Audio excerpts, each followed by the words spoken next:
Hey friends, this is Karen from Blue Rooster Farm. And as you see right here, we are out in the garden right now and we're taking a look at the peppers. Our garden has done really good this year. Our peppers are just beautiful. I've been picking tons and tons of them. Today I'm going to be grabbing several of the ripe ones, but I'm going to be working with a very special one that we just absolutely love. And these are the Marconi Italian style peppers, and they are really big and sweet, and they're just really super tasty. We just love these. So my plan for today is to take these peppers and make them into a manicotti style stuffed pepper. And we're going to be freezing these for future meals. So if you want to see how we make these, stick around.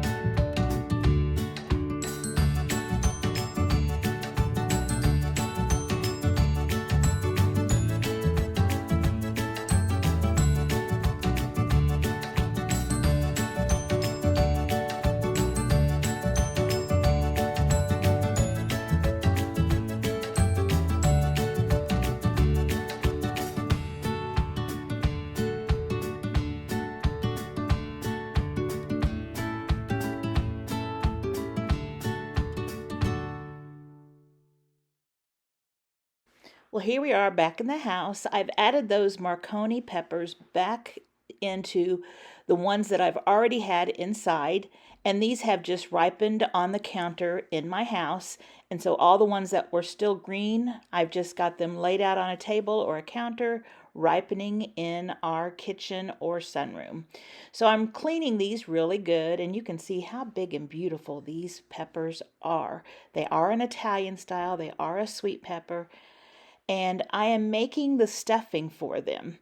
And this is 3 pounds of sausage, probably a cup of onions, and probably a cup of red peppers, just sweet peppers that I just happened to have.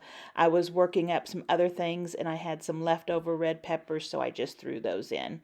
You don't have to add the red peppers, but they're going to make it really tasty. And I'm just browning this up in this big pan and getting it all cooked. Now, this is a recipe that I came up with. I'm always looking for ways of using what we have and thinking of delicious things. And I thought, since these are an Italian pepper, wouldn't it be great to have something stuffed in an Italian style? And so here I am making the filling.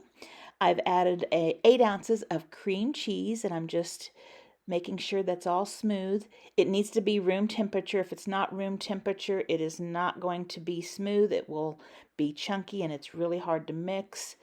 Here is a container of ricotta. I'm pouring that one in. You can use a whole milk ricotta or skim milk ricotta. It doesn't matter, whatever you have. And I'm giving that a blend as well. And it seems like that was like a cup, that size of ricotta. I don't know if it was 8 ounces, but it's just the regular size, not the large size. Then we're going to put some eggs in it. And for the quantity that I'm making, I'm going to be adding I'm going to be adding 3 eggs. If you were making a smaller quantity, you can reduce the eggs. Again, this is a large batch because we are going to be freezing these so that we can pull them out later and eat them and enjoy them all winter long. So I'm just going to drop 1 egg yolk in at a time so I can make sure I get those mixed in nicely. So if you've ever made manicotti before, you know that it is a ricotta, egg, Parmesan, mozzarella, and sometimes meat filling. And so basically that's what I am using, kind of that same filling, only I'm adding some cream cheese, and I think that will make it super yummy. So I'm just getting those eggs mixed in and cleaning the sides of our bowl. And there is the sausage that we just cooked, and it's just draining right there. Got it nice and brown and fully cooked. So the filling will be fully cooked except for the eggs. Giving that a good mix again. And so after getting that nice and smooth, we are going to be adding about a cup of Parmesan cheese. And you can use any kind of Parmesan, shredded or this more of a powdered consistency. And you can use any kind of blend of Parmesan cheese too, whatever you like. And just get that mixed in.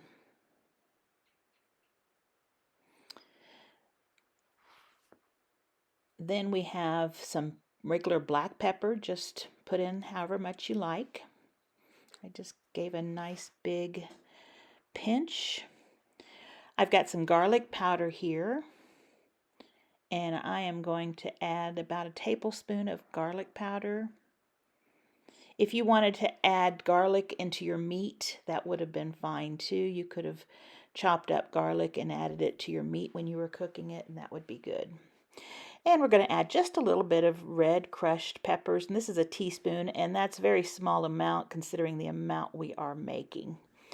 This is going to end up stuffing, I believe, 15 peppers. I've got a handful of fresh parsley right out of the garden. If you don't have fresh parsley, you can use dried.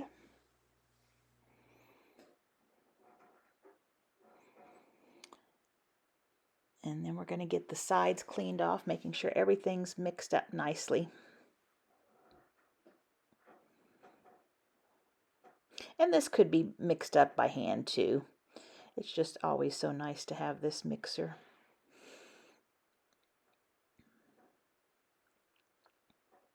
The last video I made was on stuffed peppers, and I did the 3 varieties. And then after I did that, about couple days later, I came up with this recipe, and I wanted to share it with you too. Now here is a cheese blend. It's an Italian cheese blend. I think it's got provolone and Parmesan and mozzarella, and I think something else. I can't remember which other one. And then I've also got some plain mozzarella as well. So you can really add whatever cheese you like. Usually in a manicotti, it's mozzarella and provolone and Parmesan, but you can add whatever kind you like. And I'm adding lots of handfuls. This is going to be nice and cheesy. I would guess that was probably 4 cups or more.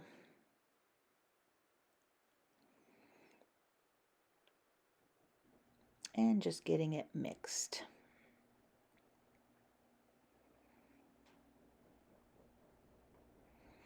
It's looking good already. And there's the consistency. You can see it's thick, cheesy. And now let's get things set up and add our sausage. Now this sausage was just regular, probably sage sausage, just probably Jimmy Dean's or something like that. If you wanted to use Italian style sausage, that's fine. We don't care for it as much. I think it's the fennel that my husband doesn't care for. We just like the good old-fashioned pork sausage that is seasoned like breakfast sausage. So we're adding all of that to this mixture. Again, that had been 3 pounds, and it was a lean. There was very little fat that came off of it. It was a very lean sausage. I think some of it was some that we had made with our pork. All right, looks like we got everything mixed together. And now what I've done is just cut the tops or the stems out, and the seeds on a Marconi pepper are just at the top. They don't go down deep, and so it's really easy to get them seeded. And I just rinsed them out inside, and I just had turned them kind of upside down to let them drain while I was making the sauce. And now I am just putting that cheese mixture in that pepper. And I'm using a thin spatula that will get inside there and kind of push it down. Now when these cook, that's going to melt and it's going to spread out. So if you get a little air pocket or something, that's no problem. But these are going to be really big stuffed peppers. And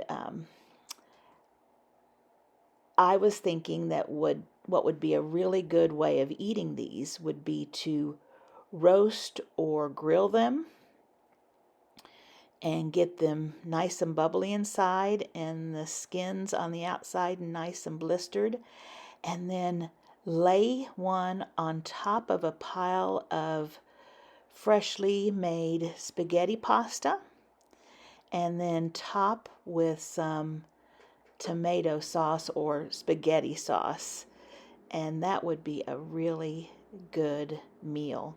So there's one, and as you can see, I took a little piece of a sweet pepper and I just capped it, and that's not going to cap it completely, but it will help some of that cheese from oozing out when you're cooking.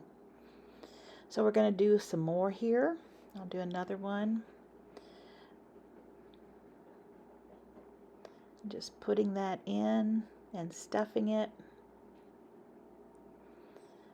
And this just takes a little bit of patience.